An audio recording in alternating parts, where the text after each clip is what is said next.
السلام عليكم، اهلا وسهلا بكم وحلقه جديده من مطبخ رجاله احلى في مصر. صلوا على رسول الله. وفي ايام الخير دي ما تنسوش التبرع لمستشفى 57 357، حاجه فعلا نموذج مشرف في مصر. انا عملت كوارع، فسلقت الكوارع وكنت ناوي اعمل فته، بس لما شفت المنظر اللي انا هوريه لكم دلوقتي ده غيرت رايي. ايه اللي احنا شفناه؟ تعالوا نشوف مع بعض. دي منظر الشوربة، حاجة كده ايه علاقة خالص يعني. بيني وبينكم لما شفت اللون ده قلت لا، اللون ده ما يمشيش الا مع كشك صعيدي. فالنهارده في حلقتنا هنعمل كشك صعيدي بس ايه بالبتاو، حاجة كده ايه تدينا ام علي. طبعا الناس اللي مش عارفة البتاو هو عيش رقيق قوي كده، والمكون الرئيسي بتاعه ذرة وبيبقى مقرمش. يلا بينا ايه نعمل كشك، ويلا بسرعة. الكشك بيبقى فيه خطوتين اساسيتين. اول حاجه ان احنا بنحمر الكشك، دي الحله بتاعتنا. الكشك اتبل ميه واتصفت وفضل اهو، هننزل بيه. طبعا المفروض ان انا ايه يعني بيتعمل في زيت او في سمن، بس انا عندي الشوربه بتاعت الكوارع دسمه قوي، فهستغنى عن الخطوه بتاعه التحمير واحمره على الناشف كده من غير اي حاجه بتعمل. في عندنا حاجتين، الكشك وفي التسبيكه بتاعته. طيب الكشك بعد ما بيتبل بيبقى بالمنظر ده، عامل كده زي ايه تقدروا تقولوا كسكسي. احنا هنقلب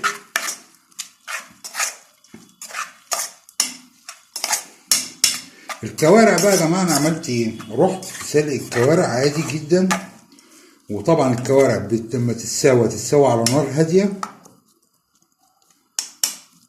وخليتها استوت نص سوا، وحطيت معاها ايه زي ما قلنا كده زمان عشان حاجه اللحوم تستوي بسرعه، نويتين بلح.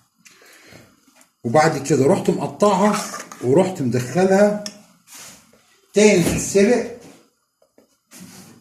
طلعت لي بالمنظر ده قطع. فانا هعملها بنفس التسبيكه بكل حاجه.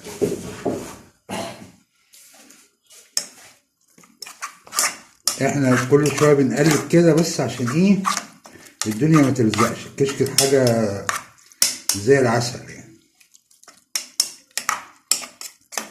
بكرر تاني، ما تنسوش التبرع بقى في الايام الجايه دي لمستشفى 57 357، لان فعلا من الحاجات الجميله قوي في مصر اللي تستاهل. الناحيه التانيه بقى هنبدا نعمل التسبيكه بتاعتنا، ودي بقى ايه نركز بقى في اللعب والحركات والحاجات بتاعت مطبخ رجاله، واللي مش هتشوفوها غير في مطبخ رجاله. ادي الطاسه هنا، الناحيه التانيه اهي. نحاول نظهر الاتنين مع بعض. ايه رايكم؟ الكاميرا مزعلانه صح؟ طب نودي ده هناك. ده كده كده خلاص، احنا بنفضل نقلب فيه التقليبه كده.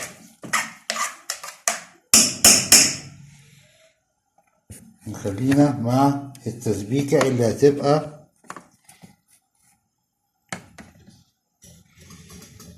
اقوى شويه. حته السمن بتاعتنا العسوله، وهي التسبيكه بالظبط. بصوا يا جماعه هي قريبه من اللي احنا كنا عملناها بتاعت المكرونه بتاعت انسجام، بس هتفرق ان احنا هنزود فصين توم. البصله راحت فين؟ البصله. والبصل كمان ايه مش هنبشره جامد، نلحق نجيب البصله. ها هي.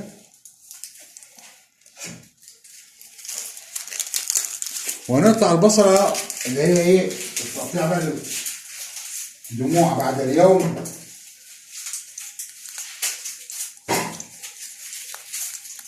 سلطات الدموع اللي كانوا بيعملوها امهاتنا زمان، هوب، اللي هي كده.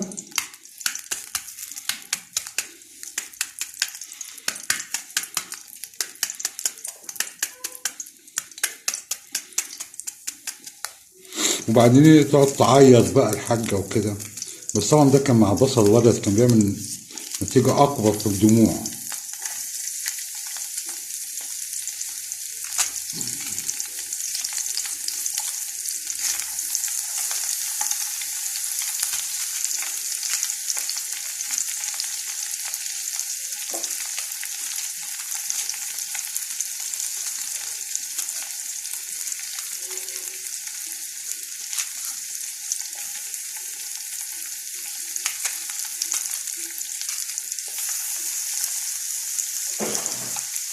بعد البصل هننزل بالملح والفلفل، او الملح والفلفل. طبعا الكوارع اللي هي الشوربه احنا ما حطيناش فيها اي بهارات ولا ملح ولا ورق لورا ولا هي بتتعمل كده، وبعد ما تستوي خالص نبدا نضيف الحاجات اللي احنا عاوزينها دي اهو بالكشك.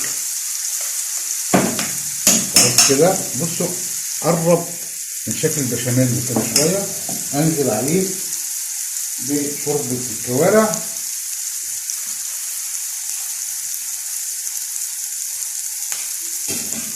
واقلب.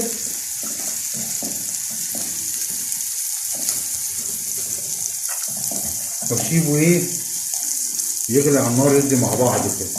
بركز انا بقى ايه في التسبيكه اللي هتدينا الطعم التحفه بتاعنا.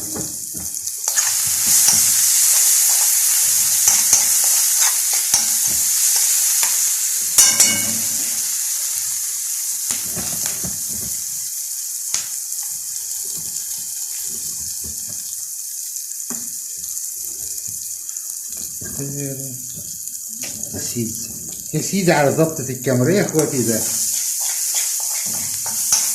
حسام الدين مصطفى.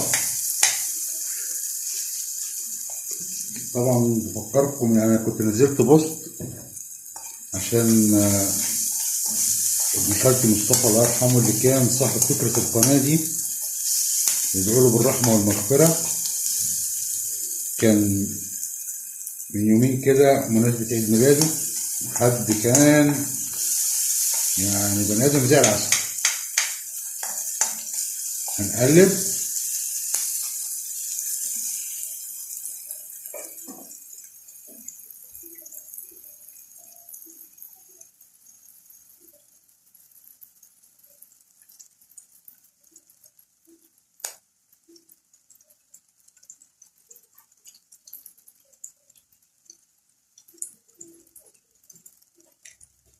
انا خبط عليكم ما اعتقدش.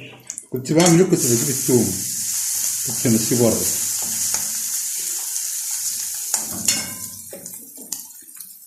ثوم حتت صغنونه خالص، مش هفرمه،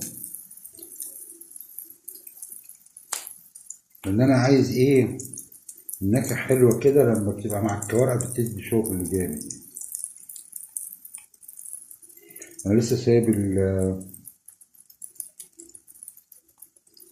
الكشك بيغلي في الشوربه بتاع الكوارع.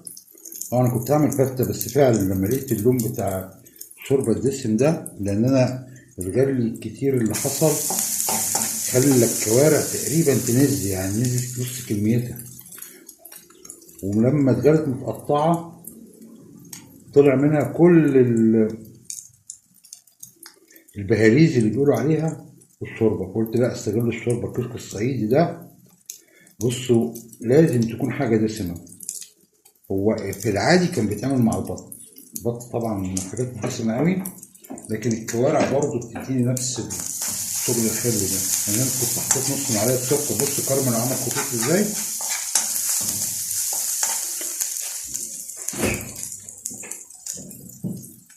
انا مش هنزل بصلصه، لكن هنزل بعصير طماطم.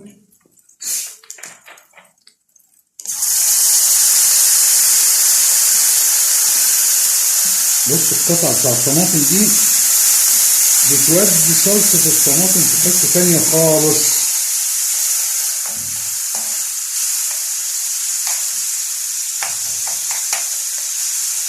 بحب دايما كده يبقى الحاجة فيها نكهتها، ما تبقاش مجرد مية. بنصفي نقول عليه التفل ده من الصلصة لما نبقى بنعمل صوصات كاتشب، صوص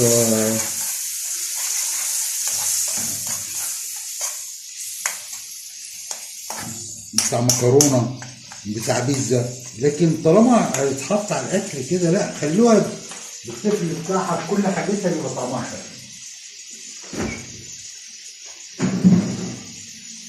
معلش انا النهارده الصوت اكيد فيه مشكله، والصوره برضو نوعا ما لينا كام يوم عشان حصلت عندي صدمه في الصوت والصوره، المايكات وكده. فان شاء الله على رمضان هنكون عدلنا كل حاجه وظبطناها. يلا تسبك بقى، هنحط عليها النار تسبك خالص. وهنا بقى انا مش عايز اي سوائل، لان هي بتستخدم حتى شكل من اشكال التزيين.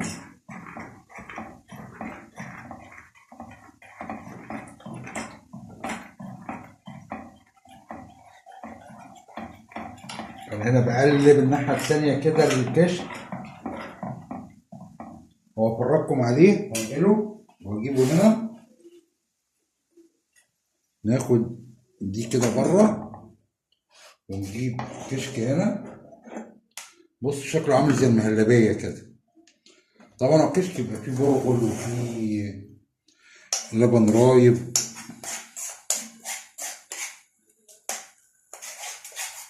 هنوطي على النار بتاعه التسبيكه بعد ما نقلنا العين، وهنعلي النار على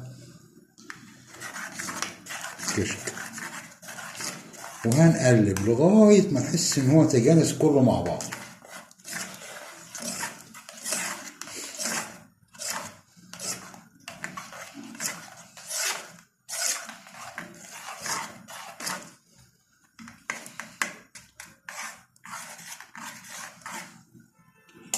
تقليب في الناحيتين. طبعا احنا القناه عندنا قربت تكمل 2000 مشترك، فما تنسوش بقى اللايك والشير ودلعونا بقى خلاص. يمكن احنا ما يهمناش قوي ان احنا نفعل القناه، لكن يهمنا ان احنا نقدم حاجات جديده، وخاصه مش جديده قوي يعني. احنا بنجيب الحاجات القديمه وبنعرضها فبتبان ان هي جديده، وفي نفس الوقت بنطلع بعض الاخطاء اللي بتتعمل في الاكل واللي بتخلينا الاكل بتاعنا ما بقاش زي زمان، يعني اللي هو يقول عليه نفس الاكل بتاع زمان. من ضمنها التوابل الكتير، من ضمنها هنا ادوق الخلطه دي عشان اشوف الملح بتاعها. لا الملح مظبوط، وده الملح بتاع الكشك نفسه، يعني انا ما حطيتش ملح. ممكن الكشك يكون الملح بتاعه زياده فزود شوربه. ليه؟ لان الماده الحافظه في الكشك بتبقى الملح ونسبه من الحلو، مش هتحسوا بطعمها خالص بس هي موجوده. بدأت كل حاجه زي اهو. تعالوا بقى عند التسبيكه دي. استنوا ننقل الكاميرا عندها، وبدل ما نحط الكوارع من فوق لوحدها نعمل كده، نحطها على نفس التسبيكه ونخلطها ببعض. ايه رايكم؟ تعالوا نجرب. بصوا بصوا الشوربه ده انا مطلعها مثلا من ساعه تقريبا وراكنها على جنب كده. بقى يبقى انا هحتاج شويه شوربه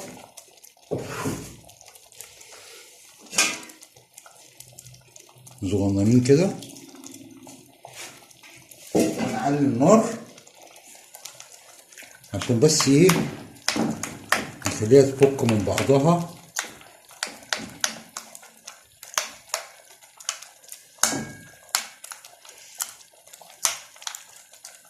ونخليها تتسبك جوه التسبيكه اللي احنا عاملينها دي.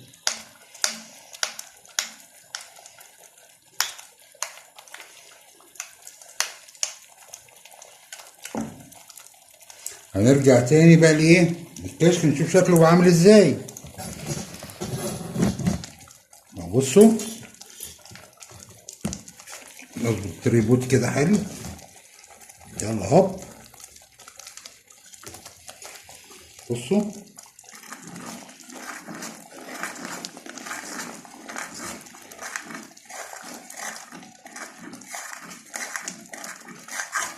كده ده زي الفل. نبدأ نعمل أول خطوة، هنجيب السيرفيس بتاعنا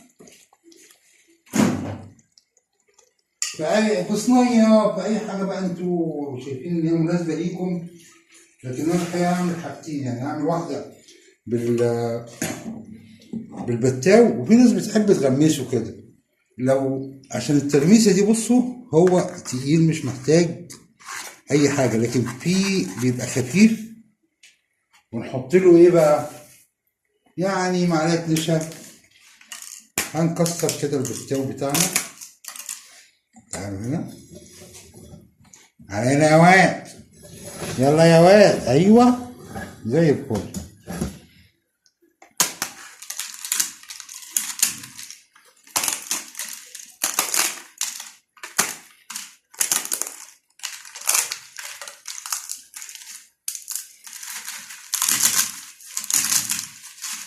نضيف شويه كمان. ده بقى ايه، هيبقى ماسك كده ويتاكل زي ام علي. عارفين ام علي؟ مامة علي. كنا عملنا حلقه احنا عن اصل كلمه ام علي، وقلنا ان فيها روايتين، الروايه المعروفه اللي هي بتاعت شجره الدر والكلام ده، والروايه الثانيه بقى بتاعت خديوي اسماعيل والممرضه اللي اسمها امالي.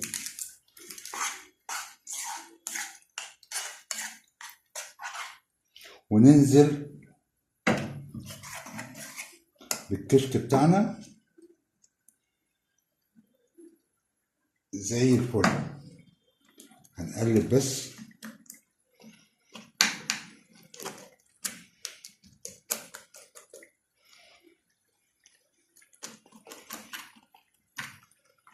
اتأكد ان هو اتطرى. ننزل بشوية كمان.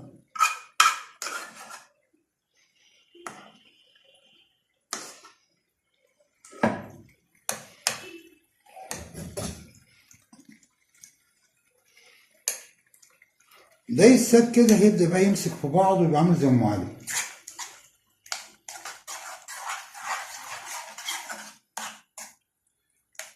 الكوارع عندي بتتسبك. يلا يلا، دي كده بقت نبالمة يا جدعان.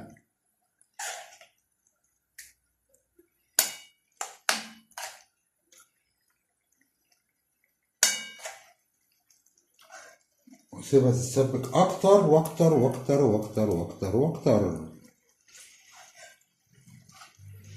بصوا الكوارع زبدة ازاي، لدرجة ان انا مش عارف اسحبها من الطاسة.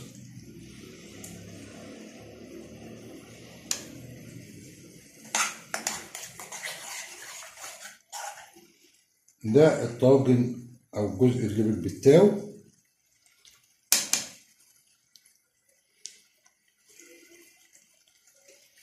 هو البتاو بقى ايه محل الدقيق. ونعمل واحد تاني عادي. هوبا، اركن ده على جنب، على جنب يا اسطى. حطه فين؟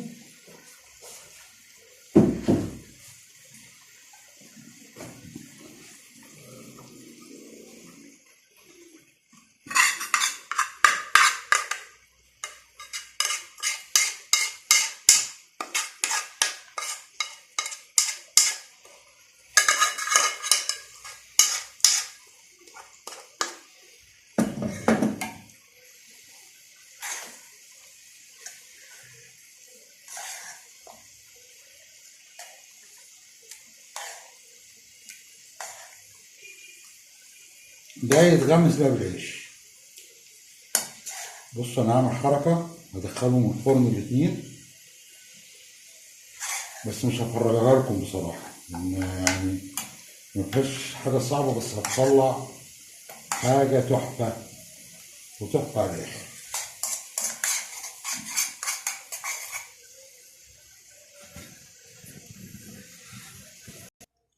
رجعنا تاني، وبصراحة يعني ايه صعب عليا ان انا مفرجكوش المنظر بعد ما طلعت من الفرن. تعالوا بقى ايه نشوف وندوق.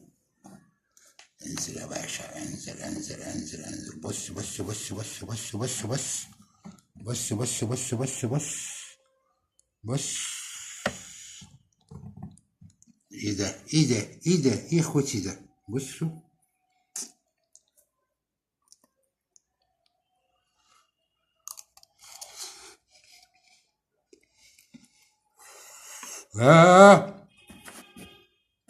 ايه ده؟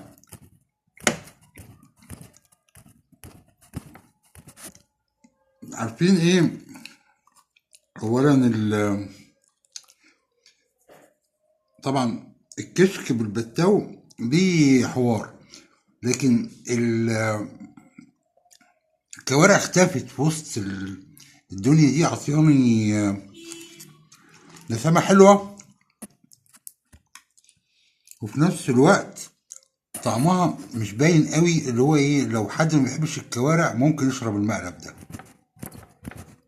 ودي بقى كانت حلقتنا من مطبخ رجالة، حلقة الكشك بالبتاو ومع شوربة الكوارع. واتمنى ان الحلقة تكون عجبتكم، ونشوفكم حلقات جديدة، وكل سنة وانتم طيبين، رمضان قرب. ما تنسوش التبرع لمستشفى 57 357، وصلوا على رسول الله.